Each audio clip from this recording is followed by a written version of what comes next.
ఆశా వర్కర్ల సమస్యలు పరిష్కరించాలంటూ రంగారెడ్డి జిల్లా కలెక్టర్ కార్యాలయం ముందు సిఐటి ఆధ్వర్యంలో ఆశా వర్కర్లు ధర్నా కార్యక్రమం చేపట్టారు।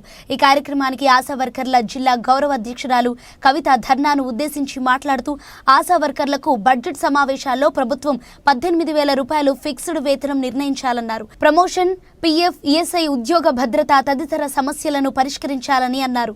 కరోనా కష్టకాలంలో ఆశా వర్కర్లు తమ ప్రాణాలకు తెగించి ప్రజలకు సేవలందించారని, అలాంటి ఆశా వర్కర్ల పట్ల ప్రభుత్వం చిన్నచూపు చూడటం తగదని అన్నారు।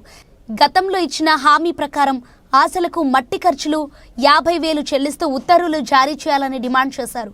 ఎన్నికలలో ఇచ్చిన హామీ ప్రకారం ఆశా వర్కర్లకు ప్రసూతి సెలవులు కల్పిస్తూ వెంటనే ఉత్తర్వులు జారీ చేయాలని అన్నారు। తెలంగాణ రాష్ట్రంలో ఉన్న ఆశాల సమస్యలు తీవ్ర స్థాయిలో ఉంది, కానీ మన పోరాటంలో 33 జిల్లాలు ఉన్నాయి। ఈ 33 జిల్లాలలో దాదాపుగా అందరూ కూడా ఈ రోజు కలెక్టర్ ఆఫీస్ దగ్గర వచ్చి ఉన్నాం। ఈ ఆశా వర్కర్లు ఏదైతే స్కీమ్ లో కేంద్ర ప్రభుత్వం రాష్ట్ర ప్రభుత్వంతో ముడిపడి ఉన్న స్కీమ్లలో పనిచేస్తున్న వాళ్ళు ఆశా వర్కర్లుగా ఉన్నారు।